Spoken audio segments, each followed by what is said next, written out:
இந்தியாவில் இருக்கிற கிர் நேஷனல் பார்க்கில் ஏஷியாட்டிக் லயன் பாப்புலேஷன் 29% அதிகரிச்சிருக்கிறதா அறிவிச்சிருக்காங்க. 2015 523 சிங்கங்கள் இருந்ததாகவும் இப்போ 2020 674 சிங்கங்கள் இருக்கிறதாகவும் அறிவிச்சிருக்காங்க. இதை பற்றி ரீசெண்டாக பிரதமர் மோடி ட்விட்டரில் கூட அனௌன்ஸ்மெண்ட் பண்ணியிருக்காரு. June 12 world day against child labour இந்த டேவாக கொண்டாடுறாங்க. இது எதுக்குன்னா 5லிருந்து 17 வயசுக்குள்ளே இருக்கிற குழந்தைங்களை வேலைக்கு அனுப்புறது தடுக்கிறதுக்காகவும், அப்புறம் அவங்களோட ப்ராப்பரான ஹெல்த், எஜுகேஷன், அவங்களுக்கான ஃப்ரீடம் இதெல்லாம் கிடைக்கணுன்றதுக்காக இந்த டேவை செலிப்ரேட் பண்ணுறாங்க.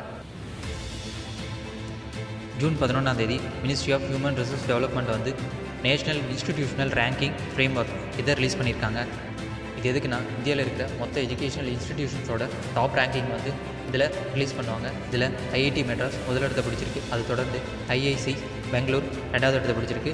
3வது இடத்துல ஐஐடி டெல்லி இருக்குது. ஹரியானாவில் நெல் விவசாயம் மற்றும் ஒரு சில நிலங்களில் நிலத்தடி நீர் மட்டம் 80 மீட்டர் கீழே போயிருக்கிறதா தெரிய வந்திருக்கு. இது தடுக்கிறதுக்காக அந்த கவர்மெண்ட் மொத்தம் 1000 இடங்களில் வந்து வாட்டர் ரீசார்ஜ் போர் வந்து போட்டு தரதாக சொல்லியிருக்காங்க. இதுக்கு ஆகிற செலவில் 90% கவர்மெண்ட் ஏற்றுக்கும். மீதி 10% அந்த நிலத்தை வச்சுருக்கிறவங்க பே பண்ணுற மாதிரி இருக்கும்.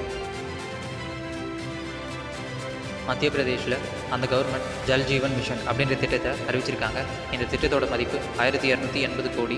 இது என்னென்னா அங்கே இருக்கிற 26 லட்சம் வீடுகளுக்கு குழாய் இணைப்பு அமைச்சு தர்றது தான் இந்த திட்டம்.